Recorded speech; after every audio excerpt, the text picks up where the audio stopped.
segundo painel, que tem o tema A Categoria Profissional Diferenciada dos Condutores Rodoviários no Setor do Agronegócio. Antes de chamar os nossos convidados para compor essa mesa, gostaria de registrar aqui a presença do presidente da Federação dos Trabalhadores em Transportes Rodoviários do Estado do Paraná, senhor João Batista da Silva, e também do secretário de Finanças da Confederação Nacional de Trabalhadores em Transporte Terrestre, Geraldo Abílio Meirelles. Agora, eu gostaria de convidar as autoridades que irão compor a mesa deste segundo painel de discussões. Gostaria de convidar o presidente da mesa, o juiz titular da Primeira Vara do Trabalho de São José do Rio Preto, doutor Hélio Gracelli.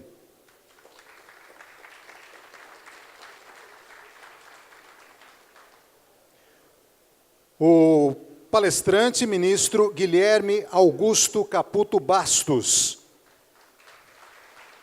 Ele é ministro do Tribunal Superior do Trabalho, formado em Ciências Econômicas pelo Centro de Ensino Unificado de Brasília e em Direito pela Universidade de Brasília, pós-graduado em Direito do Trabalho pelo Centro de Ensino Unificado de Brasília e em Direito Material e Processual do Trabalho pela Universidade de Lyon, na Espanha. Também para participar da mesa, gostaria de convidar o desembargador, doutor Lorival Ferreira dos Santos. O advogado, doutor Augusto Lopes.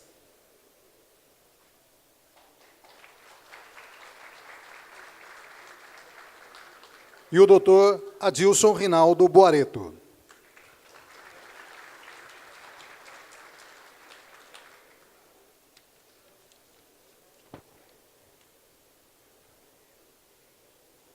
Então, gostaria de passar a palavra para o presidente da mesa. Bom trabalho.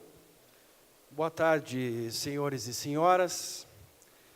Eu gostaria de cumprimentar os integrantes da mesa, o nosso querido ministro Guilherme Augusto Caputo Bastos, nosso querido desembargador Lorival Ferreira dos Santos, nosso querido advogado, doutor Augusto Lopes, e um outro querido advogado, o doutor Adilson Boareto. Eu aproveito também esta oportunidade para agradecer o convite, especialmente na pessoa do presidente da federação, o doutor Valdir de Souza Pestana. Também aproveito para fazer os meus cumprimentos ao ministro Douglas Alencar, ao desembargador Fernando da Silva Borges, presidente do TRT-15, ao desembargador Scampella, a desembargadora Olga, a desembargadora Tereza, aos demais colegas magistrados, aos senhores advogados, aos sindicalistas e àqueles que integram a categoria. Mais uma vez, boa tarde, para mim é uma honra estar aqui neste seminário jurídico, onde nós poderemos discutir questões de interesse não só da categoria, mas também de toda a sociedade, de todo o meio jurídico. E para isso nós temos aqui excelentes painelistas, para começar aqui pelo ministro Guilherme Augusto Caputo Bastos, que eu o conheci na data de ontem, eu conhecia apenas pelos votos, brilhantes votos proferidos do TST, com bastante destreza, com bastante prudência, com uma análise bem detida da situação. Os acórdãos, na verdade, traduzem uma boa lição de direito, os acórdãos redigidos pelo ilustre ministro. E para que nós aproveitemos o tempo, já que este é escasso, sem delongas, eu já vou passar a palavra para o excelentíssimo senhor ministro Caputo Bastos. Vamos recebê-lo com uma salva de palmas.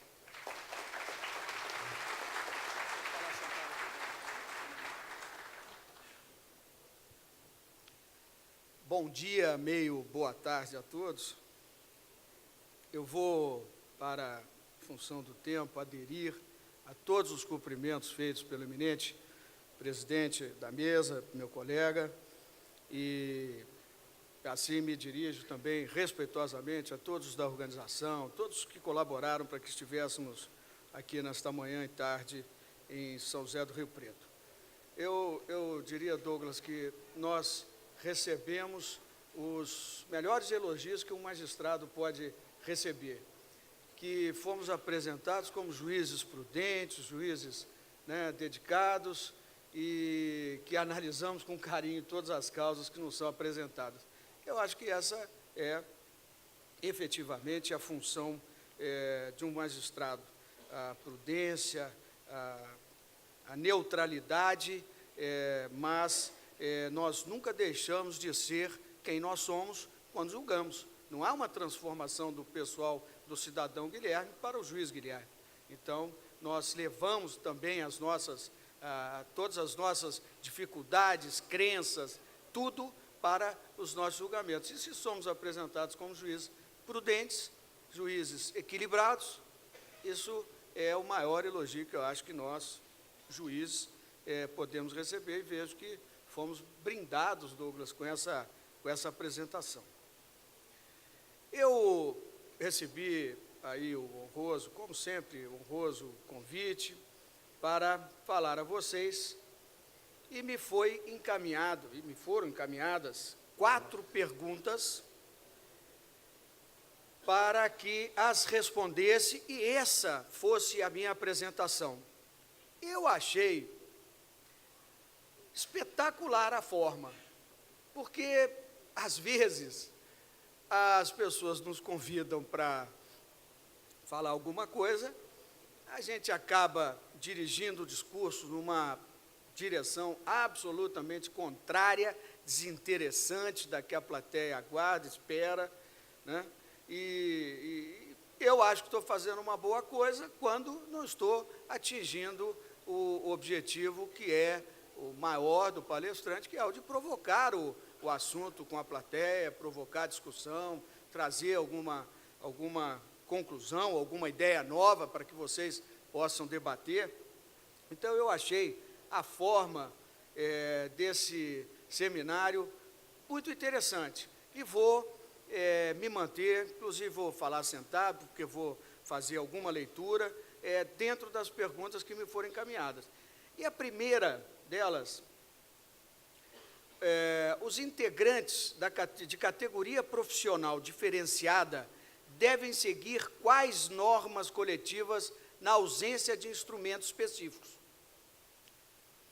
Bom, eu inicio, evidentemente, e sempre devemos fazê-los com os olhos voltados para o artigo 511, muito conhecido, sobretudo dos sindicalistas. Eu posso lê-lo de vez em quando, mas os sindicalistas, claro que tem esse artigo em altíssima conta, que é dele aonde se parte todas as indicações e compreensão de todo esse arcabouço sindical. Então, nós partimos do 511, que, em regra, diz que o enquadramento sindical do empregado se dá em face da atividade preponderante da empresa, salvo o empregado que for integrante de categoria profissional diferenciada, que está no seu artigo 3º, parágrafo 3º desse mesmo artigo.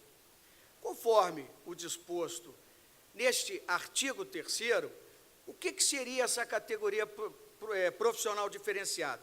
Então, diz a lei, é aquela que se forma por empregados que exerçam profissões ou funções diferenciadas por força de estatuto profissional especial ou em consequência de condições de vida singulares. Em razão dessas diferenças, então, se facultou a esses empregados, e de forma excepcional, celebrar convenções ou acordos coletivos próprios que atendam mais especificamente à demanda desta categoria, que é diferenciada. Então, como é disso, inúmeras profissão estão organizadas em sindicatos de categoria diferenciada, exemplo de aeronautas, advogados, médicos, jornalistas, profissionais propagandistas de produtos farmacêuticos, dentre várias outras. Aos advogados, inclusive, por exemplo, de um banco, não se lhes é aplicável um instrumento normativo dos bancários, mas sim aqueles fixados e celebrados pelo sindicato dos advogados. Não obstante, os instrumentos coletivos específicos somente serão aplicáveis se a empresa tiver sido partícipe da negociação coletiva. Isso, de certa forma, foi lembrado aqui pelo doutor Márcio, que quando lembrou da questão da responsabilidade solidária. Eu trago o exemplo para uma questão diferente, que é a consagrada da nossa súmula 374, que diz o quê? Empregado integrante de categoria profissional diferenciada não tem o direito de haver de seu empregador vantagens previstas em instrumento coletivo, no qual a empresa não foi representada por órgão de classe de sua categoria.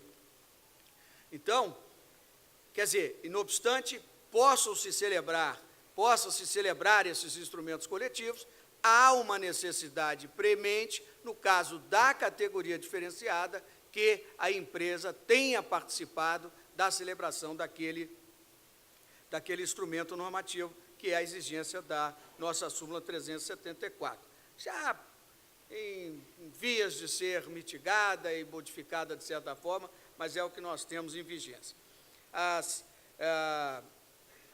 pretensões, digo eu aqui, e quero só alertar que este trabalho, que está escrito aqui em 40 laudas, ele será disponibilizado para a administração, organização do evento, para aqueles que tiverem interesse. Evidentemente, a gente não consegue passar toda a compreensão quando se está tentando ler e improvisar, esse trabalho estará à disposição dos senhores e senhoras, aqueles que quiserem conhecer mais de perto a minha compreensão sobre esses assuntos.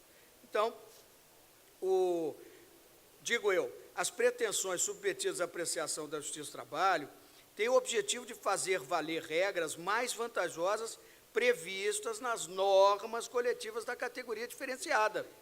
E na imensa maioria dos casos, quando a Justiça do Trabalho afasta a aplicação das pretendidas normas coletivas com fundamento nesta súmula 374, mantém, por outro lado, a submissão daqueles profissionais aos instrumentos firmados pela empresa com o sindicato de seus empregados, na forma como já vinha procedendo a empregadora. Me perguntava a doutora desembargadora Tereza, o que eu achava hoje o trabalhador não é sindicalizado, o sindicalizado negocia, e como é que este trabalhador seria alcançado por essa negociação, seria abrangido pelas benesses e pelas obrigações dessa convenção ou acordo coletivo? E eu respondi a ela, nós temos que ter a compreensão de que o trabalhador não pode ficar isolado no mundo, alguma coisa o vai alcançar, né? Por isso, os sindicatos hoje terão que ser, evidentemente, com essas transformações de imposto sindical e coisas que tais, eles vão ter que ter muita criatividade para manter esses trabalhadores nos seus quadros, e aí esse assunto estaria resolvido. Mas é aquele que, mesmo assim, insistir em não se filiar a esse sindicato, a estes serão destinadas estas normas próprias dessa negociação coletiva, porque a eles tem que alcançar alguma norma, ele não poderia ter uma existência absolutamente sem o alcance de alguma regra, afora, evidentemente, estamos tratando de negociações coletivas, né? E o da lei, aí sim, esse de forma genérica, alcança todos os trabalhadores.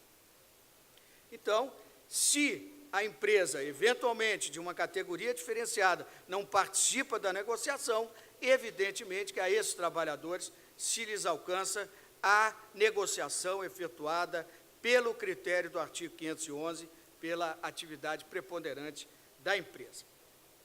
De igual forma, digo eu, um vigilante empregado de uma instituição que atua na área de saúde, e aí faço o mesmo raciocínio para dizer que a este vigilância, então, serão aplicadas as normas, levando em consideração a atividade preponderante da empresa e não aquelas destinadas à categoria específica desses vigilantes. Assim, digo, conquanto devam prevalecer os instrumentos coletivos celebrados com o sindicato da categoria profissional diferenciada, é possível que, para determinados trabalhadores, eles sejam inaplicáveis, porque o empregador não os assinou, incidindo, nesse caso, as normas previstas para os demais empregados. Então, fiz essa construção de raciocínio, trago aqui um exemplo da seção especializada em dissídios coletivos, que é uma seção especializada do Tribunal Superior do Trabalho, que só cuida desta questão que envolvam ações coletivas, de dissídios coletivos, e que ela diz exatamente, consagra exatamente esse raciocínio que venho dispor. Penso que o fato de se tratar de uma categoria profissional diferenciada, por si só, não impede a aplicabilidade dos instrumentos relativos à atividade preponderante do empregador, pois a interpretação do caput do artigo 511 extrai-se que tal dispositivo apenas faculta a celebração de convenções e acordos próprios dessa categoria profissional diferenciada.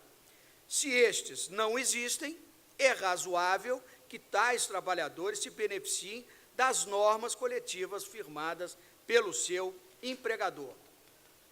E digo também que é possível, inclusive por força do princípio da liberdade sindical, que os trabalhadores em comento optem por ser representados ou pelo sindicato do pessoal da empresa ou pela entidade afeta à sua categoria profissional, tal como trago doutrina de Amaury Mascaro Nascimento, no Compêndio de Direito Sindical, que reforça este pensamento e transcreva a doutrina do eminente professor, juiz, jurista, já infelizmente falecido. No setor de transporte rodoviário de cargas, a situação também não é diferente. Conforme exemplifiquei, se o motorista profissional não se beneficia das convenções coletivas firmadas pelos sindicatos trabalhadores em transportes rodoviários, porque o sindicato que representa sua empregadora, por exemplo, do ramo do comércio varejista, não participou das negociações coletivas, o motorista está sujeito às regras previstas na convenção coletiva dos comerciais. De igual modo, na ausência de convenções ou acordos coletivos específicos para o motorista profissional, seja porque a respectiva entidade sindical ainda não se organizou para essa finalidade, ou até porque ainda não existe sindicato da categoria, esse empregado pode se valer dos instrumentos coletivos firmados com a categoria profissional correspondente à atividade preponderante da empresa, com as devidas limitações e adaptações já mencionadas. E trago também, para corroborar este raciocínio, doutrina também rigorosamente nesse sentido. Então, respondendo de forma mais objetiva à pergunta, se aos integrantes da categoria profissional diferenciada devem seguir quais normas coletivas na ausência de instrumentos específicos, seguirão a regra da atividade preponderante da empresa, que é a prevista no artigo 511 do caput do artigo 511 da CLT. Então, respondida a primeira pergunta, passo à segunda pergunta, que me foi formulada, e estou procurando abreviar aqui também, gente, em função do tempo. Espero que não esteja omitindo tantas coisas. O quadro de profissões diferenciadas, que está no artigo 511, parágrafo 1º da CLT, e as decisões da extinta Comissão de Enquadramento Sindical ainda guardam eficácia? Eu também construí um raciocínio. Essa Comissão de Enquadramento Sindical, ela constituída sob a forma prevista no artigo 576 da CLT, era o órgão responsável por essas questões relativas a enquadramento sindical, classificação das atividades e profissões, e ainda por resolver todas as dúvidas e controvérsias concernentes à organização sindical. E a revisão do quadro de atividades e profissões fixados pelo 577 era feito de 2 em 2 anos, por proposta desta Comissão de Enquadramento Sindical, a fim de ajustá-la às condições da estrutura econômica e profissional do país.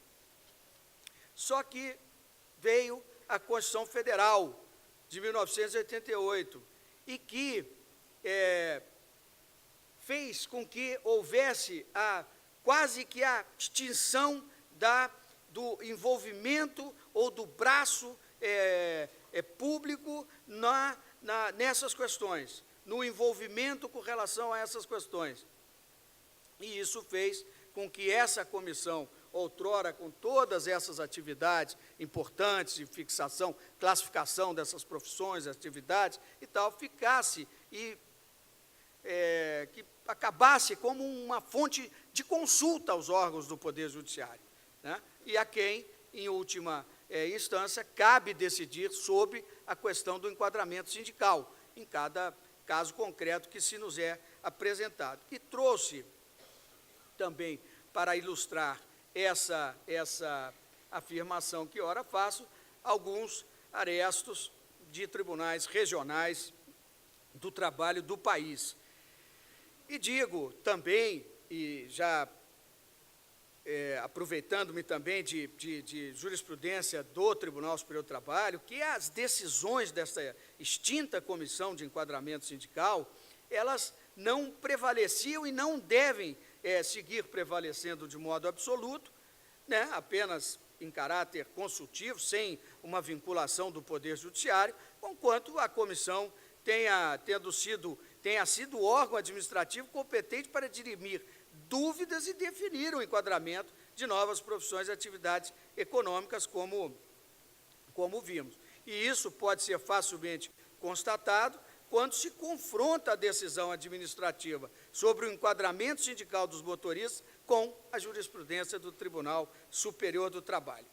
E aqui trago com efeito a decisão proferida nos autos de um processo no Ministério do Trabalho, 419 de 84, e disse: os motoristas, tratoristas, ajudantes, carregadores de veículos são considerados como diferenciados, mesmo quando prestam serviço à empresa rural, devendo, pois, suas contribuições ser recolhidas para o sindicato específico da categoria. Não obstante o sentido absolutamente claro desta regra, o Tribunal Superior do Trabalho considerou como rurícola tal motorista, conforme se depreendia, porque já cancelada, da nossa orientação jurisprudencial 315, da subseção de dissídios individuais 1, que permaneceu vigente até outubro de 2015, quando foi cancelada. E esta regra, este verbete, este enunciado, dizia: é considerado trabalhador rural o motorista que trabalha no âmbito de empresa, cuja atividade é preponderantemente rural, considerando que, de modo geral, não enfrenta o trânsito nas estradas e cidades.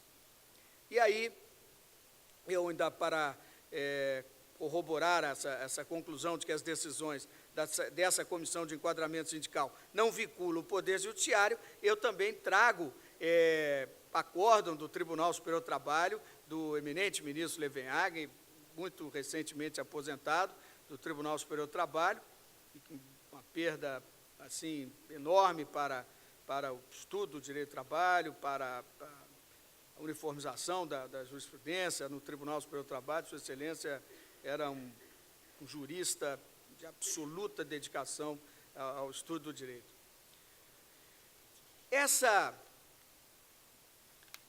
Como já ressaltado, contudo, as decisões administrativas em questão podem ser utilizadas como base de consulta.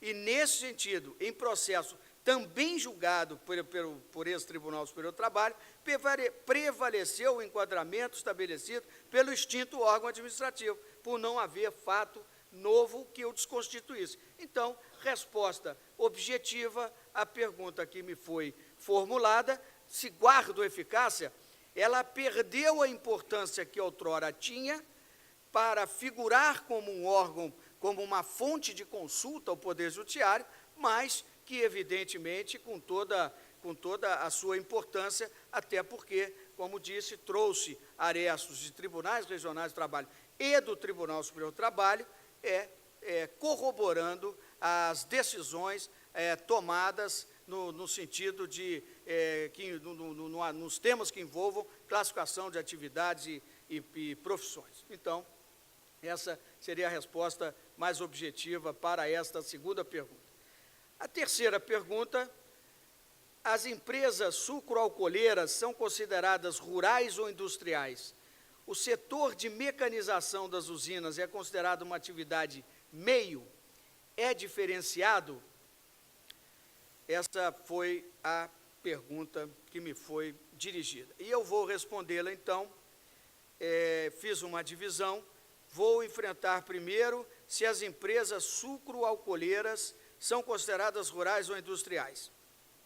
E inicio relembrando a nossa orientação jurisprudencial 419, que também teve vigência, teve sua existência consagrada até outubro de 2015, e que dizia: considera-se rurícola, a despeito da atividade exercida, empregado que presta serviços a empregador agroindustrial,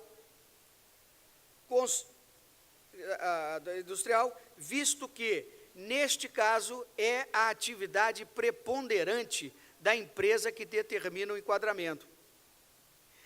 Eu fui, como o fiz com relação à súmula 331 e com relação a todos os nossos verbetes, normalmente vamos aos precedentes, porque às vezes esse enunciado não nos alcança em atividade no tribunal, são mais antigos, e nós vamos aos precedentes para saber efetivamente a mensagem que o Tribunal Superior do Trabalho quis, né, a mensagem, o norte que se quis dar àquela questão pelo Tribunal Superior do Trabalho. Vamos aos precedentes. E no caso da 331, eu também tive essa curiosidade, e a gente fica surpreso ao examinar os precedentes. Nenhum deles, absolutamente nenhum deles, tratou da questão vinculada à atividade meio e atividade fim, que, na minha avaliação, eu, Guilherme Augusto Caputo Bastos, acho que é o pior critério que se pode estabelecer para esse tipo de discussão. Este critério de atividade meio e atividade fim, porque eu desafio todos os senhores e senhoras que estão aí, que me deem um conceito assim forte, que seja, no mínimo, razoável do que seja atividade meio e atividade fim.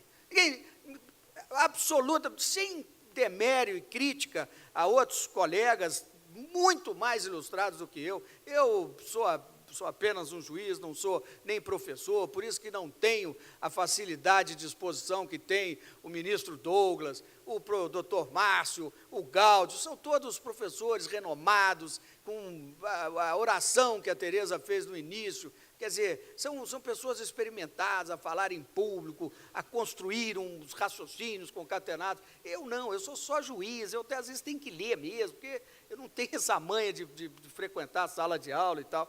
Então, eu assim, sem demérito a ninguém, isso é uma conclusão minha, do juiz Guilherme. Este critério de atividade meia, atividade fim, eu nunca vi tão infeliz. E, para minha surpresa, nunca encontrei em nenhum precedente, nenhuma referência à atividade meia, atividade fim. Se nós formos buscar no enunciado 256, quando o ministro Pazanotto começava a trazer umas questões dessa natureza, querer excepcionar da regra geral aqueles que tivessem lei própria, que eram as pessoas limpeza, serviços gerais, depois excepcionar a segurança, né? É uma coisa assim incrível como o Tribunal Superior do Trabalho insere num verbete um critério sem uma conceituação enfim, mas a gente acaba criticando o que não tem que criticar. Mas o que eu quis dizer é o seguinte, com relação a 419, fui aos precedentes, fui saber qual foi a mensagem que se quis dar com essa redação da OJ 419. E não encontrei nada, nenhuma discussão que levasse a alguma consequência com relação ao enquadramento sindical. Se discutia a questão da prescrição, só e tão somente prescrição. E acredito, evidentemente, no desenrolar do trabalho que fiz, trouxe aqui vários precedentes que deram origem a essa OJ e outros que se seguiram na sua aplicação, né, discutiam a questão da prescrição, porque, como os senhores sabem, até 88 nós tínhamos regras diferentes de prescrição para os trabalhadores urbanos e trabalhadores rurais. Então, quer dizer, vem um verbete tratando de enquadramento sindical quando os precedentes que lhe deram origem não cuidaram desse assunto. Então, é uma coisa, assim, né, difícil. Bom, digo eu, a propósito, entre os anos de 74 e 93, o enquadramento sindical dos trabalhadores agroindustriais seguia as determinações contidas numa cancelada súmula 57, e que dizia: os trabalhadores agrícolas das usinas de açúcar integram categoria profissional de industriários, beneficiando-se dos aumentos normativos obtidos pela referida categoria. Esse era o norte, e essa era a compreensão do Tribunal Superior do Trabalho. Mas cancelaram essa súmula e, em 93, veio, então, esta orientação contida na OJ 419. E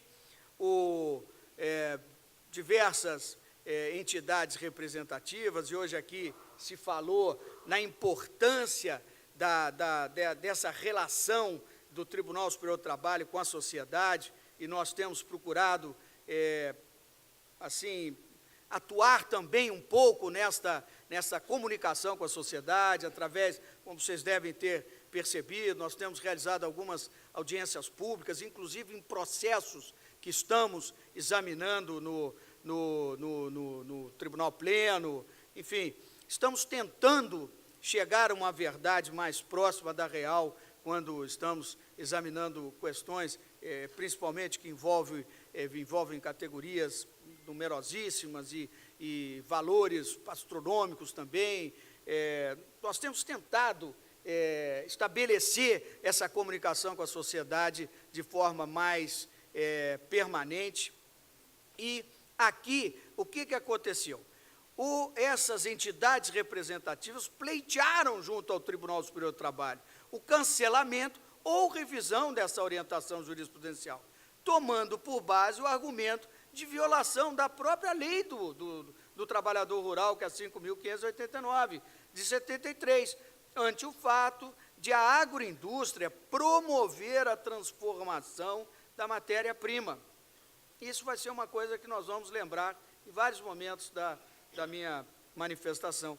O que caracterizaria o exercício de atividade industrial, evidenciando a necessidade de representação própria. O Tribunal Superior do Trabalho, em vários julgamentos, aplicava, e como nós temos que aplicar, por uma questão até de segurança jurídica e de não levar ao espírito das partes uma falsa expectativa, se há uma orientação jurisprudencial, se há uma súmula no Tribunal Superior do Trabalho, é evidente que eu tenho que segui-la, é evidente. Agora, cabem aos senhores da sociedade provocar discussão, se há algo equivocado, se não for, evidentemente, através de procedimentos no próprio judiciário, como ações que existem no Supremo Tribunal Federal, como já fizeram com outras súmulas nossas, mas do próprio Tribunal Superior do Trabalho, para que reveja a sua jurisprudência uniformizada. E, neste caso, eu digo aqui que pleiteou, o tribunal seguia julgando. E o que aconteceu? Do que tange ao enquadramento sindical próprio da agroindústria, especificamente na órbita da indústria sucroalcooleira, o aperfeiçoamento jurisprudencial, ainda que no intuito de assegurar os direitos dos trabalhadores, ocasionou diversos transtornos à respectiva coletividade.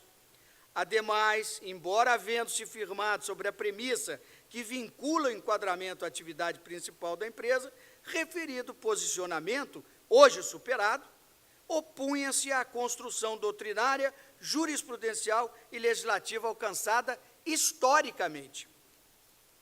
Nós já tínhamos uma súmula do Supremo Tribunal Federal, que dizia, a súmula 196, ainda que exerça atividade rural, o empregado de empresa industrial ou comercial é classificado de acordo com a categoria do empregador. Então, esse posicionamento se coadunava com a nossa súmula 57, que eu fiz referência há pouco. E o parágrafo 5º do artigo 2º do decreto 73.626, o que dizia? Para os fins previstos no parágrafo 3º, não será considerada indústria rural aquela que, operando a primeira transformação da matéria-prima, altere a sua natureza, retirando-lhe a condição de matéria-prima. Então, trago, inclusive, para explicação doutrinária dos termos do que a lei vinha dizer, de Orlando Gomes e Elson Gottschalk, para dizer, nesses termos, entende-se que a indústria rural típica é aquelas que desenvolvem atividades que abrangem o primeiro tratamento dos produtos agrários in natura, sem que, para tanto, haja transformação em sua natureza. Apenas nesse contexto tem-se uma agroindústria passível de ser gerida por um típico empregador rural, por se equiparar à atividade agroeconômica. De modo contrário, considera-se industrial, passível de caracterizar o empregador como urbano, a atividade econômica que requer o processo de transformação e de alteração da natureza da matéria-prima.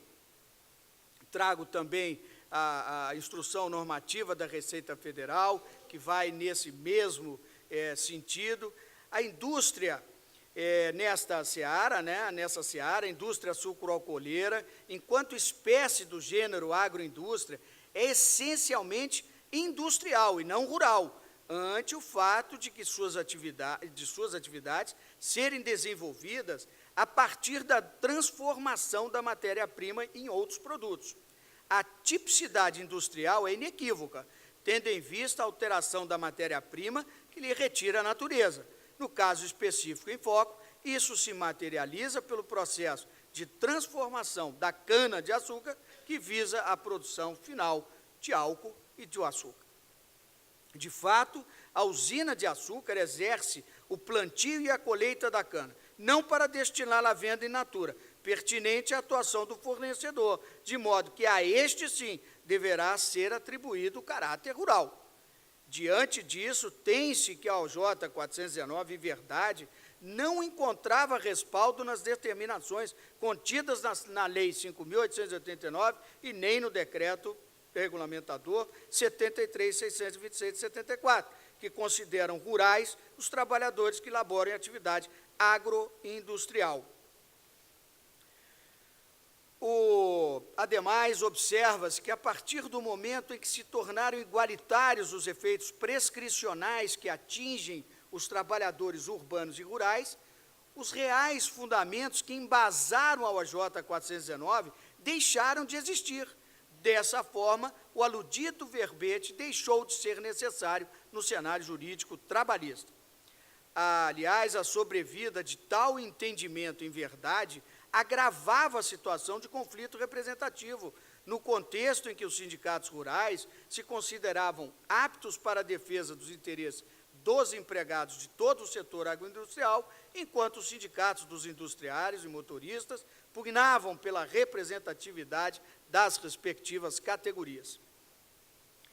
Mesmo que se reconheça que a atividade de uma agroindústria nem sempre seja puramente industrial, vislumbra-se como solução mais apropriada, ainda em atenção ao critério que vincula o enquadramento sindical à atividade preponderante da empresa, considerar como industriários os trabalhadores que, independentemente da atividade desenvolvida, se ativam em agroindústria que tenha como foco a transformação de matéria-prima, que resulta em alteração de sua natureza. E essa realidade acarretou o cancelamento do disposto na OJ 419. Após o cancelamento deste polêmico verbete, firmou-se o entendimento de que o enquadramento sindical, e já vou partindo para a resposta, deve ser realizado em cada caso concreto, considerando-se também as atividades envolvidas pelo empregado, de sorte que apenas se considera industrial a empresa se a atividade econômica estiver relacionada ao processo de transformação e de alteração da natureza da matéria-prima, o que, na hipótese das sucroalcooleiras, se consubstancia na transformação da cana-de-açúcar para a produção final de álcool e açúcar. Se, no entanto, restar demonstrado que o trabalhador desenvolve atividades que abrangem o primeiro tratamento dos produtos agrários in natura, sem que, para tanto, haja transformação em sua natureza, será enquadrado como rurícola. E trouxe inúmeros precedentes, e já vou caminhando para o meu final, porque assim exige o tempo e a organização. O setor de mecanização das usinas é considerado uma atividade meio, e se é diferenciada, eu inicio dizendo que não é fácil encontrar um conceito para atividade fim e atividade meio. Então, eu digo assim, é possível, contudo, classificá-las, por exemplo, a partir do objeto social da empresa. Trago exemplos de como funciona na administração pública, trouxe exemplos da 331 também, e digo o seguinte, que no caso das usinas, pelo que até aqui já foi exposto, é certo afirmar que a sua atividade essencial é a exploração e transformação de matéria-prima para aquisição de produtos finais, tais como álcool e açúcar, com a finalidade de comercializá-los dentro e ou fora do país. Para a obtenção da matéria-prima, essas empresas podem utilizar recursos próprios ou contratar terceiros especializados nas mais variados tipos de operação mecanizada. Faço considerações aqui sobre problema da colheita, do plantio, da colheita, e ainda, uma vez produzida, a matéria-prima deve ser transportada até a usina, atividade esta que, por não ser típica do empreendimento usineiro, também pode ser feita por terceiros, como exemplo, as empresas transportadoras de carga, sendo que esses serviços não estão intrinsecamente ligados com a atividade de industrialização e transformação, e, por isso, essas atividades são classificadas como intermediárias para a consecução da finalidade econômica das usinas. Fiz outras considerações aqui para deixar, então, se talvez tenha sido existe previsão legal para o reconhecimento da categoria profissional diferenciada na agroindústria. Eu vou, então, em função do tempo já esgotado, eu vou deixar a resposta em papel, escrita, de um trabalho porque já são aqui pelo menos 12 laudas, envolveriam a resposta, e eu estaria invadindo muito o meu tempo. Mas espero, pelo menos, ter colaborado na resposta dessas 3 primeiras formulações que me encaminharam a Brasília, né? é muito importante a realização de eventos dessa natureza. Vou aqui reiterar, ressaltar tudo o que já foi dito, no sentido da importância, efetivamente, dessa troca de informações. O juiz não pode se ensimesmar ou se fechar nos seus gabinetes, nos seus palácios, nos seus tribunais, enfim, sem que a gente conheça efetivamente o funcionamento. E a gente só chega só alcança essa possibilidade conversando com os senhores, trocando ideia, ouvindo tudo o que nós ouvimos até agora. Isso é que nos faz. Alguém disse aqui, nós nunca chegamos no evento e saímos da mesma forma. Saímos melhor, saímos enriquecidos com essas informações. Então, muito obrigado pela atenção dispensada. O trabalho está com a administração e pode ser disponibilizado a cada um dos senhores. Muito obrigado.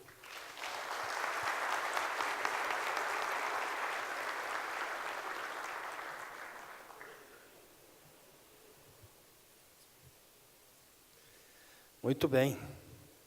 O ministro Guilherme Caputo Bastos diz que não é professor, mas eu acho que ele não quer exercer o magistério, porque tem todas as condições, conhece profundamente o assunto e nos deu uma verdadeira aula. Na sequência, eu passo a palavra para o desembargador Lorival Ferreira dos Santos, que também foi presidente do TRT da 15ª Região, no biênio que se findou em 2016. E doutor Lorival vai discorrer sobre uma parte do tema aqui tratado. Se os integrantes de categoria profissional diferenciada devem seguir quais normas coletivas na ausência de instrumentos específicos. Com a palavra, desembargador Lorival.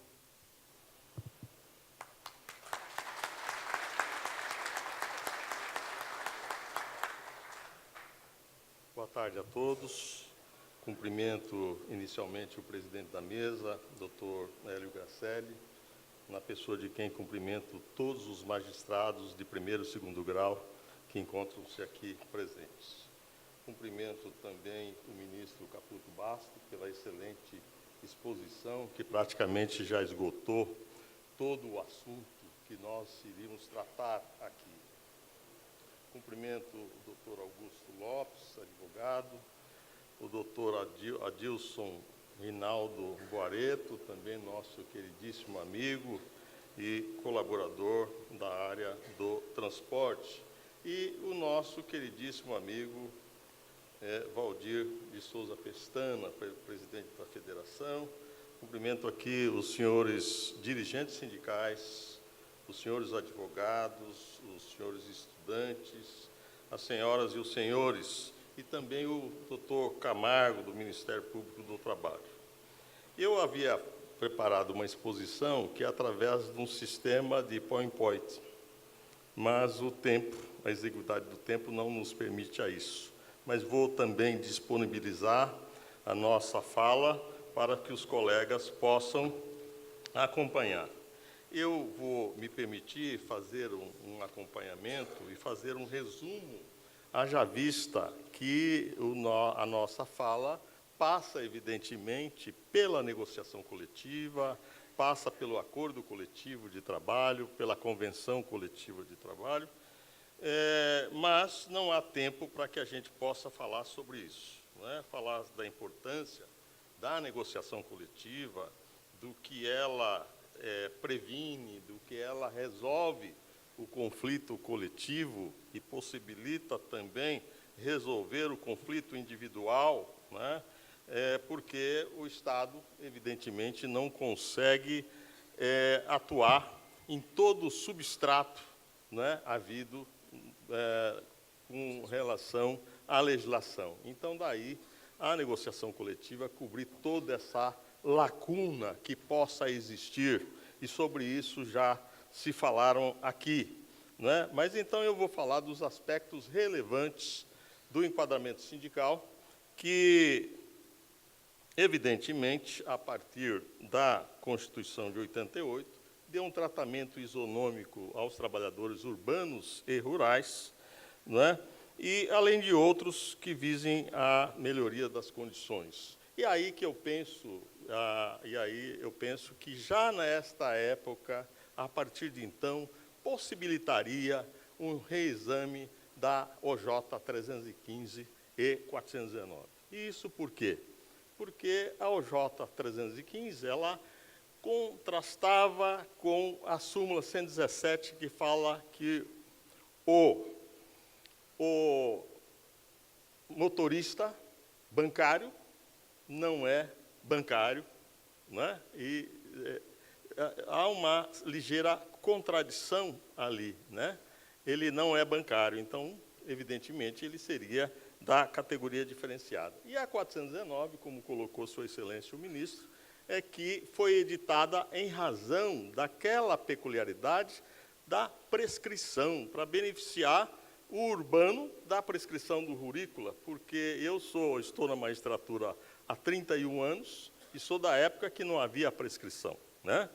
E que aí foi editado, digamos assim, essa OJ para o benefício. Mas, a partir de 88, igualou-se urbanos e rurais e a prescrição passou a ser quinquenal, né? E 2 anos a partir da extinção do contrato do trabalho. Categoria, digamos assim, preponderante, já foi falado aqui, né? Que, segundo a regra aí do artigo, né? O sistema sindical, a par de manter a unicidade sindical, que hoje é tão debatida, tão discutida, ela também manteve, digamos assim, um enquadramento por categorias, né? Por categorias. Muito bem. E aí nós temos aquele agrupamento de pessoas comuns na mesma atividade, que se constitui a categoria preponderante, que prevalece, excetuando aí a categoria diferenciada, né? E, dentre essa categoria diferenciada, você tem aí, como já foi dito aqui, os advogados, os médicos, engenheiros, vendedores, viajantes, todos aqueles que têm o estatuto, né? E o motorista não tinha esse estatuto, né? Sobreveio esse estatuto com a Lei 12.619 e agora, mais recentemente, com a Lei 13.103. Muito bem.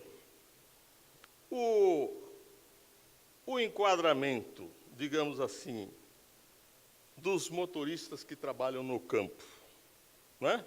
Durante muito tempo, né? Todos os trabalhadores do campo, né? Estavam representados pelo Sindicato dos Trabalhadores Rurais.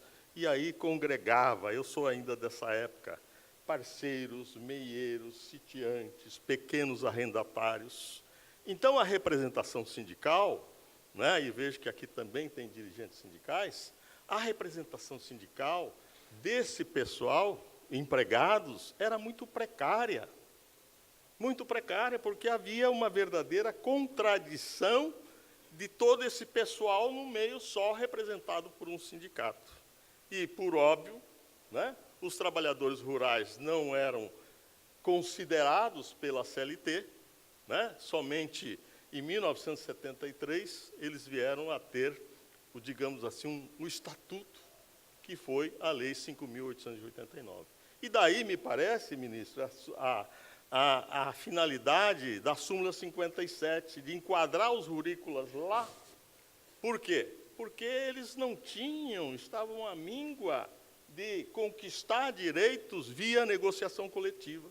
E daí foram tudo pela 57. Em boa hora, o Tribunal Superior do Trabalho cancelou a súmula 57 e, posteriormente, né, nós falamos em 73, 74 veio a súmula 57, né, e daí veio a Constituição de 5 de outubro de 88. E aí foi, digamos assim, que consagrou, como dizia Ulisses Guimarães, a Constituição cidadã. Colocou ali, no artigo 7, os direitos dos trabalhadores urbanos e rurais. E, a partir daí, é que a gente verifica a existência do Sindicato de Empregados Rurais, e aí a chamada FERAESP, que o Neves de Araraquara fundou. E aí começa a ter no campo, digamos assim, uma representação mais acentuada, né? E aí nós tivemos também, agora mais recentemente, né? Nós tivemos aí mais recentemente, como disse o ministro, o cancelamento da súmula 315/419. Vários aqui, o Pestana, aqui o doutor Boareto, o ministro Almir Pazianotto, o representante da federação, o Melquides, da Federação da Alimentação, porque havia dificuldade, havia contradição, às vezes, nos julgamentos. E nós, particularmente, eu queria me filiar a uma posição, mas a gente sabe que não pode criar falsa expectativa nos jurisdicionados. Se o TST tem uma orientação, eu, pelo menos, sigo essa orientação, a menos que eu ache que essa é absurda, né? Sigo essa orientação, e daí a gente vinha seguindo aquele sistema, né? Mas aí sobreveio Lei 12.619, aí sobreveio Lei 13.103. Então, tivemos que buscar nova reflexão a respeito, né? E agora, e essa Lei 13.103 traz obrigatoriedade com relação ao motorista profissional, até com relação a exames toxicológicos e tais, obrigação nas rodovias, não é?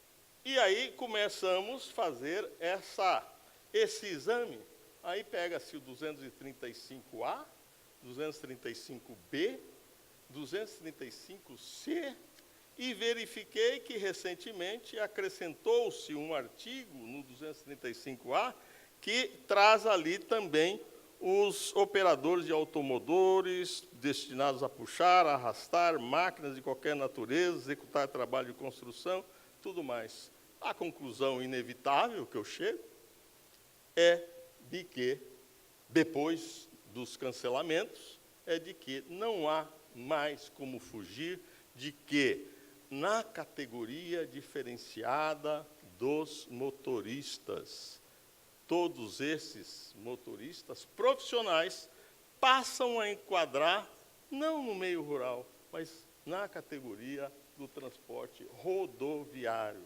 Passam a enquadrar no transporte rodoviário, né? Acho que o regramento do artigo 62, que a gente utilizou durante muito tempo, propiciou milhares de ações, porque os menos avisados vinham ainda dizendo: não, porque é trabalho externo e tal. Gente, trabalho externo, mas todo empregador podia e pode mensurar, através da tecnologia, quanto tempo a pessoa estaria ativando em proveito. Então, nós estamos, doutor Valdir, filiando a esta posição, que, aliás, a minha colega, faço aqui uma justa homenagem a Tereza, já havia se filiado, mas eu aproveitei para tirar férias, já havia tirado férias no mês passado, aproveitei para debruçar sobre essa temática, e nós chegamos a essa conclusão. Verifiquei que o TST ainda não fez julgamentos depois, digamos assim, dos cancelamentos, e ali ele fala que essas OJs não eram regras de enquadramento sindical, como disse a excelência o ministro, e também, para a nossa satisfação, o nosso tribunal, aqui eu relatei, iria colocar no PowerPoint, mas em razão da exiguidade de tempo, vários processos, né, julgados já nesse ano. Aqui, relator Carradita, relator José Carlos Zabi, relator Maria Márcia Giannini, desembargadora Tereza, relator Rosimeire Tanaka, relator Carlos Augusto Scanfella, relator Hamilton Scarabelin e relator José Antônio Gomes de Oliveira, se filiando a essa posição dessa categoria diferenciada dos motoristas, não é? E aí eu tenho aqui mais um minuto, respondendo à questão que me foi formulada, eu digo, e aí o ministro já respondeu, e a resposta é a mesma, quer dizer, se não há instrumento específico, prevalece a categoria preponderante do empregador. Não há como fugir disso. Uma única coisa, ministro, que eu coloco para reflexão, e aqui a reflexão é do TST, em razão da súmula 374. Súmula 374. Todos os segmentos hoje, indústria, comércio, tem motorista. Todos os segmentos. E aí a súmula 374 diz que tem que participar da negociação. Já imaginaram um dissídio coletivo ou uma negociação? Como é que seria suscitar todos esses empregadores que têm lá dentro deles a categoria diferenciada? Ah, impossível. Eu vinha, no começo da minha carreira, julgando no sentido de que isso não afastaria o direito do trabalhador ao recebimento das vantagens asseguradas aos seus pares, já que, tratando-se de categoria profissional diferenciada, os efeitos das normas coletivas são ultralitigantes, em razão dessa peculiaridade. E aí o Márcio, né, fez uma exposição aqui, falando da responsabilidade que o ministro disse. E agora, como é que nós vamos condenar o cidadão se ele não participou? Me parece que vem nessa linha ultralitigante. Mas, por enquanto, nós continuamos, digamos assim, cumprindo a súmula 374, que obriga que esse empregador, né, o do comércio ou da indústria, tenha sido suscitado no dissídio coletivo. Então, de maneira que penso que é uma coisa para a gente se pensar, fazer uma reflexão, porque nós estamos vivenciando um momento muito peculiar, onde estão acontecendo muitas mudanças. E quero, por último, aqui já encerrando, senhor presidente, dizer o seguinte: o momento atual, nós todos estamos enfrentando um grande desafio. Estamos debruçando sobre a reforma trabalhista, não há tempo para a gente discutir isso, mas acho que os sindicatos enfrentam um grande desafio. Por quê? Porque acabou-se a contribuição sindical. Eu sou partidário da contribuição assistencial, porque acho que é uma taxa de solidariedade dos não sócios para com o sócio, porque a obrigação de manter a entidade não é apenas do sócio. Mas e agora? Eu, estudando esse assunto, eu verifiquei que há na Lei 11.648, lá no parágrafo 7º, ou no artigo 7º, uma previsão que terminava-se a contribuição sindical, incluía-se uma taxa negocial, né? Mas eu quero dizer que os sindicatos vão ter que se reinventar, contratar alguém para sindicalizar pessoas, né? E me parece, salvo melhor juízo, que, não obstante, acabe com a contribuição sindical, o dissídio coletivo, a norma coletiva, o acordo, a convenção, ela vai continuar alcançando a todo indistintamente. Por quê? Porque a Constituição da República colocou lá que o sindicato tem obrigação de participar, sindicatos, federações, confederações, de participar das negociações coletivas. Então, eram essas as considerações. Desculpe aí se eu ultrapassei, senhor presidente, né? Mas agradeço. Muito obrigado.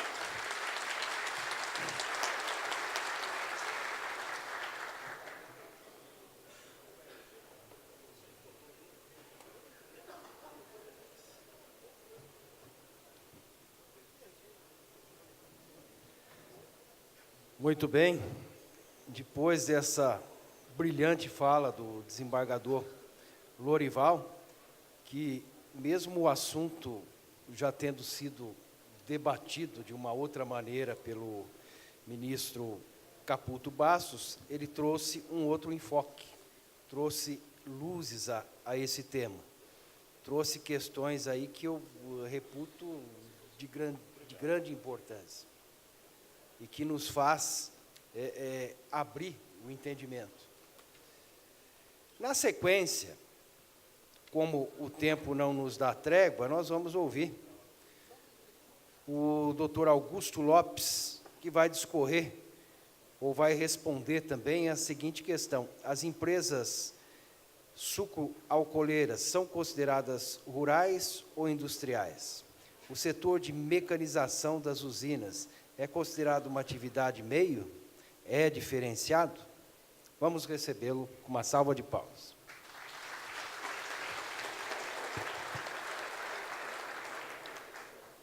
A despeito de que poderia falar de pé, sentado, permita-me que seja de pé pelo respeito a todos os operadores de direitos aqui presentes. Por favor.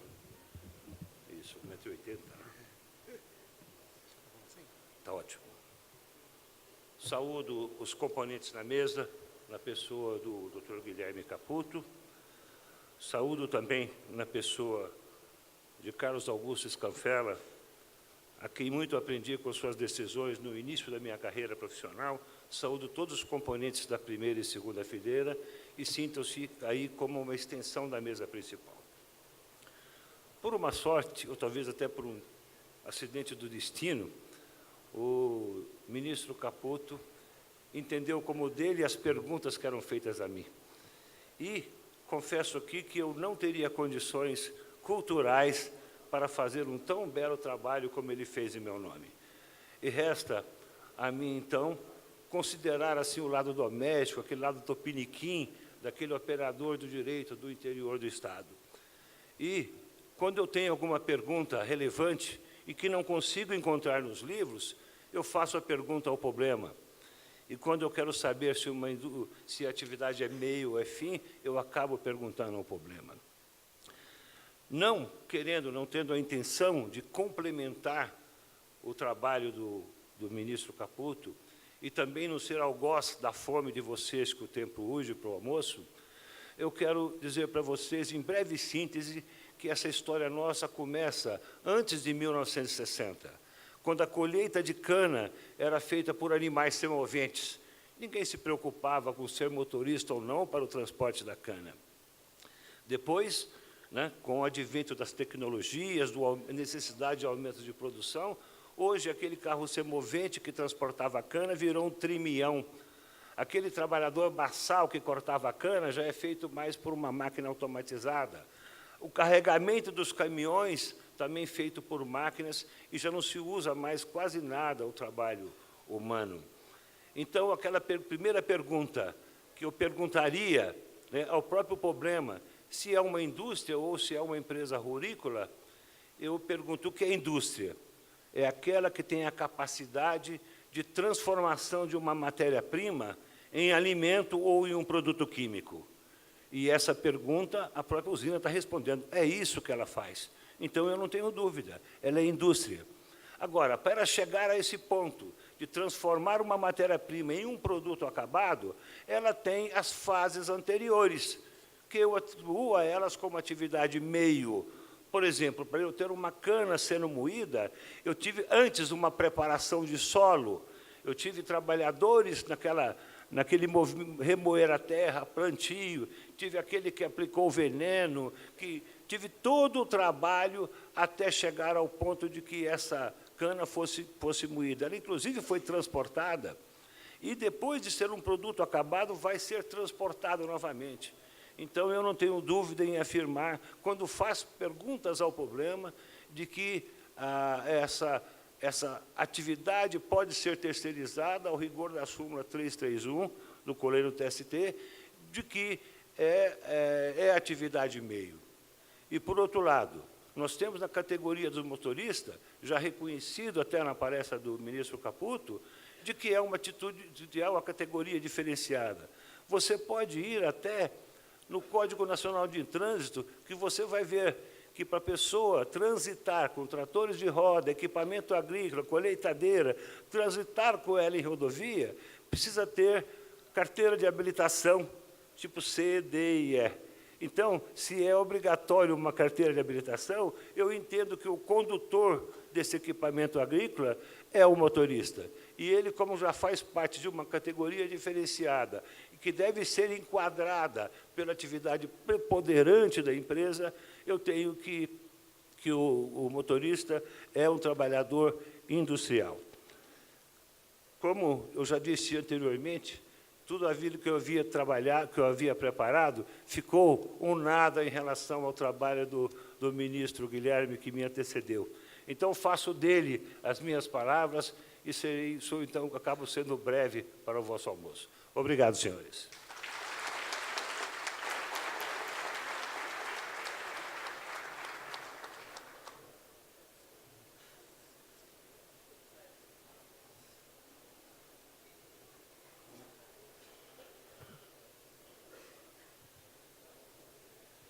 Muito bem. Na sequência, acredito que muitos estão com fome, né?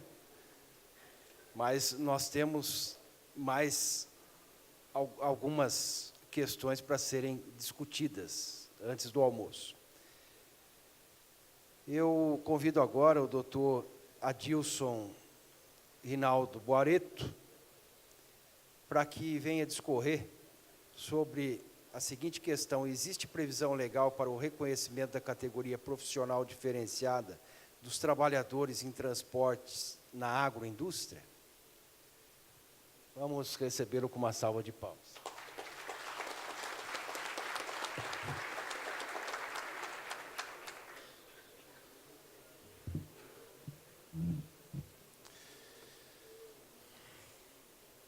Doutor Hélio Grasselli, presidente desta mesa, ministro Caputo Basto, brilhante palestra, parabéns. Doutor Lorival, meu amigo, o colega que me antecedeu, doutor Augusto Lopes, senhores e senhoras, eu ia fazer uso do PowerPoint, mas acho que, como todos, abriram mão aí em função do adiantado da hora, e tenho certeza que o meu adversário aí, essa harmonia estomacal, né, que está se acontecendo, fica complicado. Então, o controle lá, não vou utilizar apenas aquele vídeo no final, ok? Tá. A pergunta que o ministro deixou de responder acabou sendo respondida ao longo das apresentações anteriores. Eu não sou tão eloquente, nem tenho a mesma didática que os meus antecessores, mas vou tentar vincular algumas questões percorrendo um caminho um pouco diferente. Quando do cancelamento da OJ 419, parece ser um pouco repetitivo, mas eu vou tentar fazer uma abordagem diferente. O Pleno se manifestou da seguinte forma: acatou a proposta da Comissão de Jurisprudência pelo cancelamento da OJ, por entender que a tese hoje acolhida, por estar em orientação jurisprudencial, por essa orientação teve a época de sua aprovação tão somente que aplicar a prescrição, que beneficiava os rurícolas, não se discutindo a questão do enquadramento sindical. Esse fato causa, nos dias de hoje, uma instabilidade jurídica muito grande com os inúmeros conflitos intersindicais de representatividade, observou o presidente da comissão, ministro João Oreste Dallazen. Esta afirmação, esses apontamentos, constam no site do TST. Não consta na ata da comissão, mas está estampado no site. Vou deixar também o material impresso, com a coordenação, vai estar no site do seminário, para aqueles que quiserem pesquisar. Então, a relevância desses apontamentos diz respeito ao que pensava a comissão na época do cancelamento. O mesmo órgão que deu origem àquela OJ, logicamente com composição diferente, porque foram anos atrás, respaldou o seu cancelamento nessas questões, nesses fundamentos. Olha, ela não tratava, não visava atingir questões de enquadramento sindical. Porém, o seu verbete, data vênia, ele estava um tanto quanto confuso e não refletia aquilo que era o desejo dos ministros através dessa OJ. Por isso, ela foi cancelada. Duas razões. Não refletia e estava causando um transtorno no campo. Muitos que estão aqui hoje vêm buscar essa resposta. E aí? Acabou a OJ, todos esperavam que houvesse minimizasse os conflitos ou acabassem os conflitos entre representação de trabalhadores da indústria, com os químicos, com os rurais, com os dos transportes, mas isso não se verificou, pelo menos não aqui na nossa região. Ainda existem muitos conflitos acontecendo, sendo julgados, e outros que estão para acontecer. E como é que nós vemos isso? Vamos ver. 2 tribunais já se posicionaram. Eu queria chamar a atenção para vocês, porque 2 súmulas muito importantes. Goiás editou a súmula 51, enquadramento empregado de empresa agroindustrial, definição pela atividade preponderante da empresa, modulação ante ao cancelamento da OJ, considerando ser industrial a atividade preponderante da agroindústria, o enquadramento e seus empregados na categoria dos industriários. No mesmo sentido, o Tribunal da 24ª Região Mato Grosso do Sul também editou uma súmula, súmula 19, avançando nessa dedução. Seja ele atuante no campo ou no processo industrial da empresa, é industriário. Estamos falando de uma agroindústria, justificando a representatividade da categoria e legitimidade na negociação pelo Sindicato dos Trabalhadores na indústria. Então, a partir do momento do cancelamento da OJ, começa a fixar enquadramento de acordo com a atividade preponderante, sem sequer observar a tarefa, a atividade dos empregados, a função do empregado. Independente se lavoura ou não, para esses 2 tribunais, verificou-se que o enquadramento deveria seguir o industrial. Então, vamos trazer esse raciocínio para a categoria diferenciada. Esses 2 tribunais não avaliaram questões de motorista, tratorista ou operador de máquina. Olhou-se questões de outros trabalhadores que atuavam no campo, que atuavam no setor industrial. Trazendo essa reflexão aqui para avaliarmos se o trabalhador motorista da agroindústria pode ser considerado como diferenciado, nós buscamos a resposta no decreto regulamentador. E ele é expresso, o decreto 73.626 traz expressamente a previsão do artigo 511, a aplicação do artigo 511 da CLT em seu parágrafo 4º. E esse artigo 511, parágrafo 3º, regulamenta ou refere-se à categoria profissional diferenciada. Então, temos aí uma previsão legal? Temos. E é importante também observar que essa mesma previsão ela se harmoniza com o que contém o artigo 1º da Lei 5.889, que regulamenta o trabalho rural. Essa mesma lei refere-se ao conflito de normas, na possibilidade de haver conflito de normas da própria lei com o diploma consolidado, prevalecendo assim a CLT.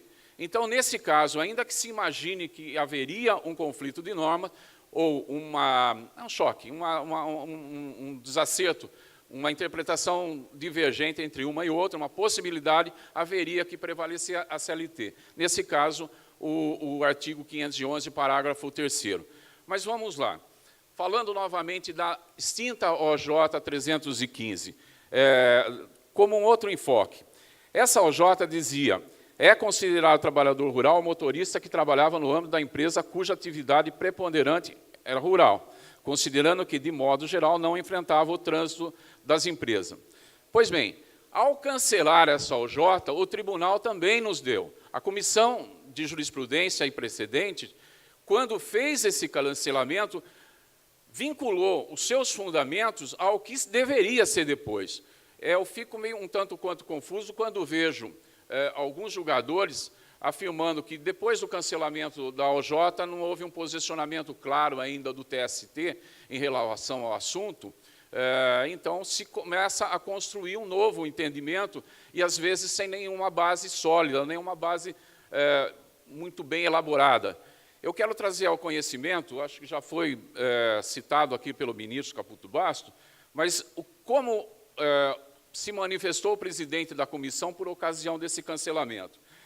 A comissão, em seu parecer, entendeu pelo cancelamento sob o fundamento de que a OJ 315 conflita abertamente com a súmula 117, como foi muito dito aqui pelos 3 expositores, mediante a qual se acata o conceito de categoria diferenciada, desprendido da consolidação da lei do trabalho. Quer dizer, conceito de categoria do artigo 511, parágrafo 3º, para o efeito de não admitir que motorista de banco seja considerado bancário, como o exemplo citado. Diante disso, vejam, é importante, diante disso, entendem existir jurisprudência digna para que se compreenda que motorista de empresa rural deveria ser considerado rurícola. O presidente da comissão complementou seus argumentos com os mesmos fundamentos para o cancelamento da OJ. Aqui ele se reporta, então, à questão da prescrição. Também, esses apontamentos estão estampados no site do TST de terça-feira, 27 de outubro de 2015. Portanto, o que concluiu a Comissão de Enquadramento Sindical? Novamente, aquela comissão que deu origem àquelas OJ, quando as cancelou, concluiu que reconheceu o motorista como integrante de categoria profissional diferenciada, citando até o exemplo da súmula 117, e que não há jurisprudência para entender que motorista, mesmo no meio rural, não seja considerado como diferenciado, como integrante de categoria diferenciada. Que a tese acolhida pela OJ 315 teve a época de sua aprovação, tratava tão somente de prescrição. Então, aí são 3 elementos que nos garantem que, com o cancelamento da OJ, das duas OJ 419 e 315, numa mesma sessão, houve um norte, houve uma indicação de como seriam enquadrados os trabalhadores da agroindústria, e alguns tribunais já perceberam isso. Não me parece que seja esse o entendimento aqui na 15ª, porém, o Tribunal do Mato Grosso do Sul e de Goiás já tem entendimento nesse sentido. Eu queria chamar a atenção para outra questão também, que nós falamos muito sobre motorista, mas não falamos quase nada sobre tratorista. Uma água, por favor. Para definirmos aquilo que seria a categoria diferenciada, como bem lembrou meus antecessores aqui, temos 2 pressupostos. Possuir um estatuto profissional próprio, ou seja, uma lei que regulamente a profissão, ou manter condições de vida laboral singular. 2 pressupostos, artigo 511, parágrafo 3º. Como bem lembrou o ministro Caputo Bastos, e como o meu colega aqui também fez um resgate histórico, que eu gostaria de cumprimentá-lo por isso, a década de 60, começou a ser construído o primeiro trator brasileiro. O quadro de atividades aí que retrata as profissões consideradas diferenciadas, teve seu início na década de 40, 50. Nessa época, nesse quadro que citava, entre outras profissões, o aeronauta, assessorista, também citava 2 profissões que nos interessam. Então, o quadro anexo do 577, que eram o motorista e o tratorista. Porém, nessa época, ele fazia uma exceção na questão do tratorista. Tratorista também considerado como categoria diferenciada, exceto os rurais. Então, fazia essa exceção. Por quê? Pela lógica. Porque naquela época, na década de 40, 50, o trator era um instrumento rudimentar, praticamente. As atividades do tratorista, do operador de máquina, mais se assemelhavam ao trabalho rural mesmo. E, com isso, veja bem, não precisava nem de habilitação, não precisava, praticamente, poderiam nem alfabetização, né? Porque da forma como se operava. Já na década de 60, isso muda. Passa a precisar de habilitação, e começam a surgir os primeiros tratores nacionais, a tecnologia começa a avançar. Quando chega na década de 80, a mudança, o perfil desse profissional mudou muito, e necessitou, então, de um novo enquadramento sindical, porque ele estava naquela exceção, tratorista era exceção, era trabalhador rural mesmo. Ao se manifestar sobre isso, a comissão da época, a comissão de enquadramento, que era competente na época, vinculou motorista, tratorista e operador de máquina no mesmo enquadramento, como bem citou aqui o enquadramento, a decisão do Ministério do Trabalho de 1984. Avançando um pouco mais, nós tivemos com a Lei 13.103 a confirmação, daí, então, por instituto. Então, nós tínhamos o reconhecimento da categoria diferenciada devido à similitude da vida laboral. De quem? Inclusive do tratorista. Tá? Agora, em 2015, em 2012, ganhou um diploma próprio, um diploma especial. Então, os 2 pressupostos para ser considerado categoria diferenciada, foram preenchidos. O que já havia, por condições de vida laboral singular, e agora o estatuto próprio. Agora, falando do tratorista especificamente, o doutor Lorival lembrou bem, a Lei 13.154, que acrescentou o parágrafo 17º no artigo 235C, que é um artigo que tratava exclusivamente da jornada do motorista, estendendo aos tratoristas e operadores de máquina que se ativam nas lavouras também esse tipo de jornada. Aqui não vou discutir se é bom ou ruim, os efeitos que eu acho nefasto dessa extensão, mas o fato é que realmente houve essa extensão. Eu queria antes pedir permissão para a mesa para um vídeo de 5 minutinhos que eu acho que não acrescenta muito. É a forma de visualizar tudo aquilo que foi dito aqui nessa mesa. Por favor.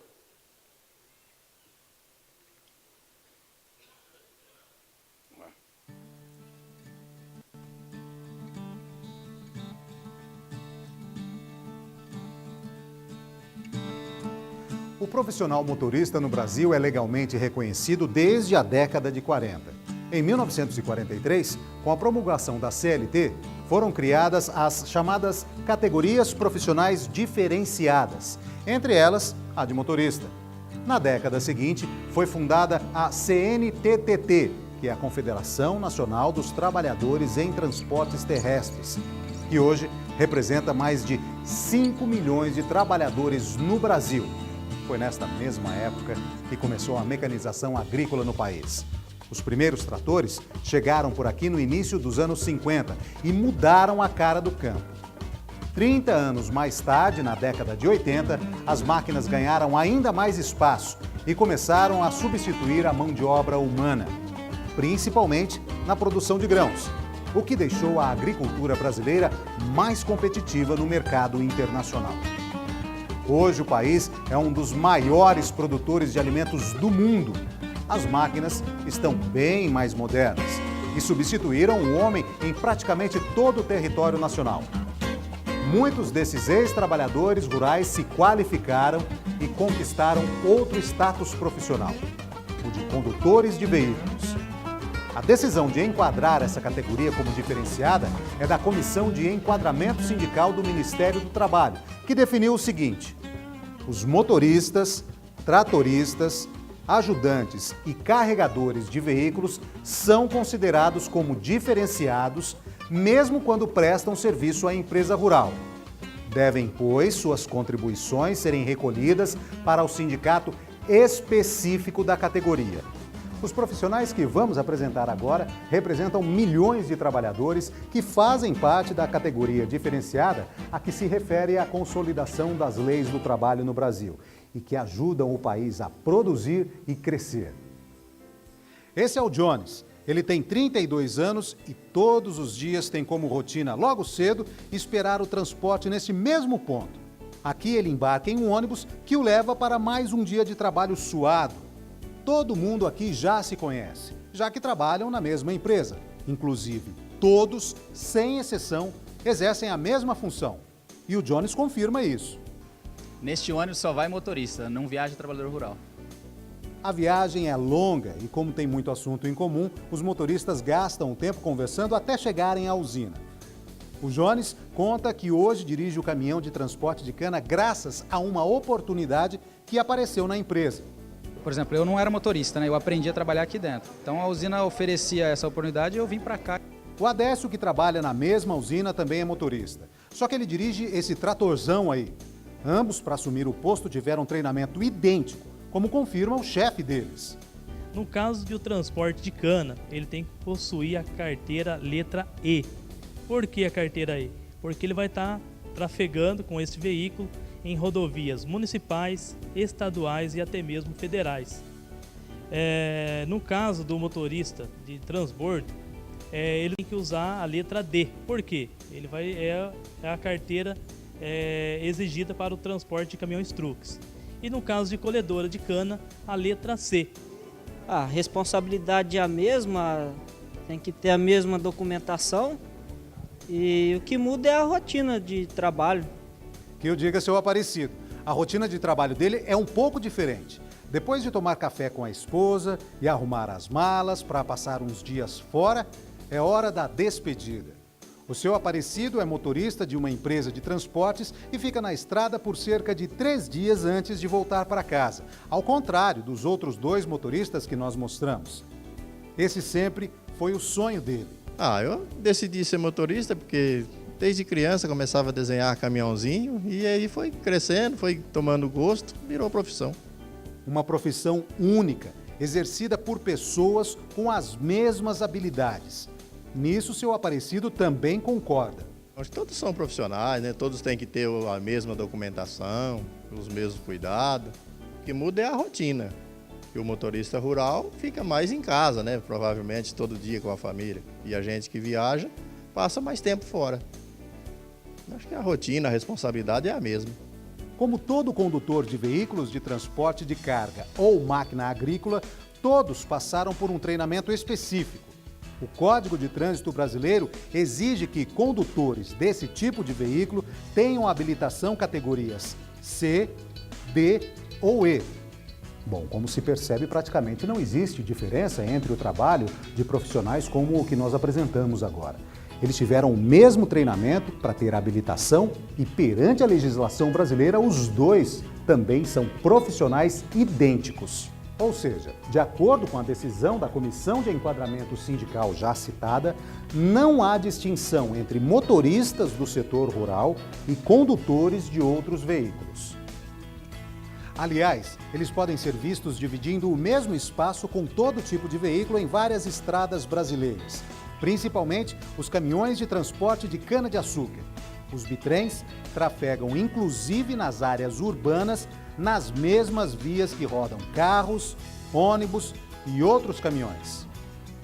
Portanto, o condutor desse tipo de veículo é motorista como qualquer outro, ou seja, alegar que a OJ 315 interpreta de maneira diferente é alterar o enquadramento sindical desses profissionais, afrontando a legislação ordinária, a Constituição Federal e, principalmente, a vontade desses trabalhadores.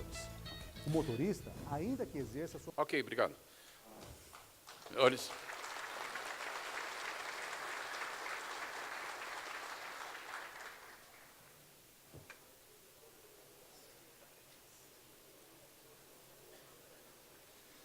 Muito bem. Ouvimos aí mais um painelista que trouxe também uma grande contribuição para o nosso conhecimento. E confesso que não vou fazer uso dos meus 15 minutos para não deixá-los desesperados, né? Porque são quase 2 horas da tarde e o estômago clama pelo almoço. Mas apenas umas rápidas considerações. Primeiro, agradecendo aqui a composição da mesa, a brilhante palestra do ministro Caputo Bastos, do desembargador Lorival, do doutor Augusto Lopes e do doutor Adilson Boareto. As questões, elas são de difícil resposta. Justamente por isso foram formuladas. Coube aqui ao ministro Caputo Bastos a difícil missão de tentar sintetizar e responder quase todas as questões, que é o tema principal, aqui a categoria profissional diferenciada dos condutores rodoviários do setor do agronegócio. Em relação a essas questões, eu confesso que, embora eu seja do interior, eu iniciei na magistratura em São Paulo, fiquei 5 anos em São Paulo, e depois permutei para a 15ª região. E fui parar em Ribeirão Preto. E foi uma surpresa muito grande, porque, embora eu tivesse a formação necessária para a aprovação no concurso público, em São Paulo nós não tínhamos contato com esse tipo de matéria. E me lembro que, quando cheguei a Ribeirão Preto e me deparei com aqueles processos, eu fiquei assim, muito preocupado, porque a primeira grande dificuldade é diferenciar a rurícola dos demais profissionais. E aí tinha o motorista Será que esse motorista, que eu sempre soube que é categoria diferenciada, também poderia ser rurícola? E aí o TST, com as suas OJs, com as suas súmulas, manifestando o entendimento. Então, há uma dificuldade muito grande nesse aspecto. A propósito do tema, né, em que pesem aqui todas as considerações que foram feitas, apenas em termos acadêmicos, é bom que se diga que existe uma tese minoritária. Eu confesso que não concordo com essa tese, mas uma tese minoritária no sentido que, mesmo após o cancelamento dessa OJ, haveria possibilidade de alguém considerar aqueles empregados como rurícolas. O argumento seria que o decreto que regulamentou a Lei do Trabalho Rural, esse decreto que está em vigor há mais de 40 anos, ele teria extrapolado a sua função regulamentar. O decreto ele veio para regulamentar a lei e, segundo essa tese, ele teria dito mais do que a lei diz. Segundo essa tese, a lei ela seria expressa no sentido que quem trabalha no agronegócio é considerado empregador rural. E, portanto, quem trabalha para empregador rural é empregado rural. Mas, eu digo felizmente, eu acredito que seja uma tese minoritária. Isso está se estabelecendo em sentido contrário, essa tese prevalente aqui, que os doutos painelistas e palestrantes trouxeram, essa tese no sentido de que tudo caminha, já há até súmula de alguns regionais, no sentido de que sejam considerados industriários. E é uma questão também que eu acredito que deva ser resolvida dessa maneira, porque nós teríamos uma dificuldade muito grande. Né? Ao se aplicar lá o decreto que regulamentou a Lei do Trabalho Rural, nós teríamos que partir lá para a transformação da matéria-prima. E aí que reside a dificuldade. Então, eu coloco apenas aqui, a título de ilustração, a situação de um médico que trabalha para uma usina. Não é? Se esse médico atender só os trabalhadores do campo, que fazem a colheita, ele seria rural? Se ele atender só aqueles que trabalham na própria usina, produzindo álcool, produzindo açúcar, transformando a matéria-prima, ele seria, então, enquadrado nas indústrias alimentícias?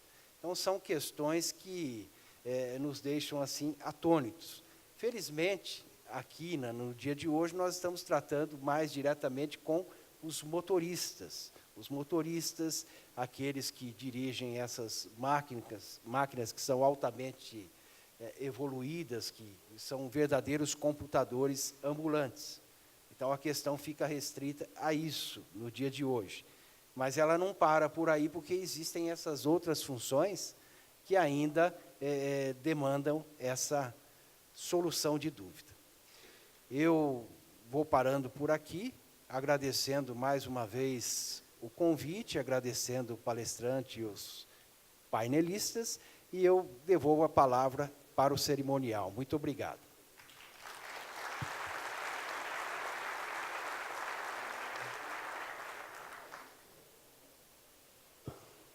Muito obrigado aos senhores, parabéns pelas exposições aí. Então, eu gostaria de convidar o nosso anfitrião, Valdir de Souza Pestana. Aqui vamos fazer a entrega na seguinte ordem. Primeiro, o doutor Hélio Grasselli, por favor.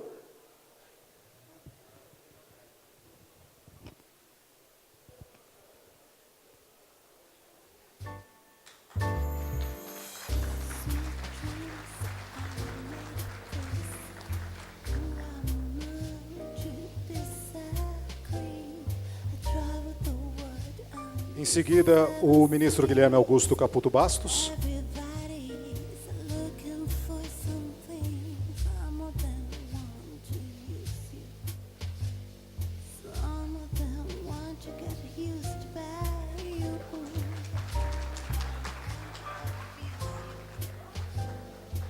Só lembrando o pessoal duas coisas. Uma, que quem quiser fazer perguntas, mais uma vez, o pessoal recebeu os bloquinhos, aí vocês podem preencher dirigindo à pessoa que vocês querem fazer pergunta, entregar para as meninas que estão aqui, e essa pergunta será encaminhada para o palestrante, que vai responder por e-mail. Então, tem que colocar também o e-mail.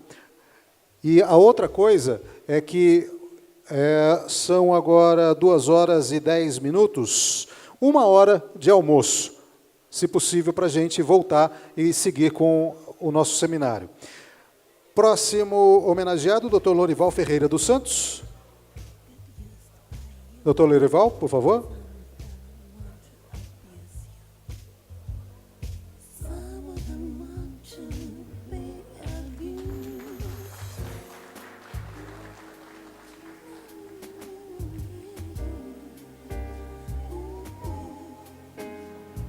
Dr. Augusto Lopes.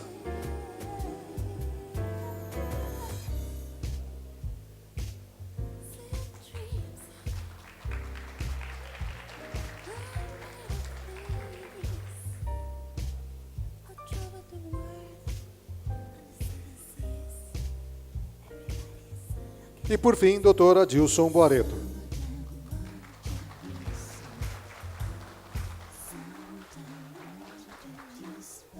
Encerramos assim, então, este segundo painel desse seminário jurídico.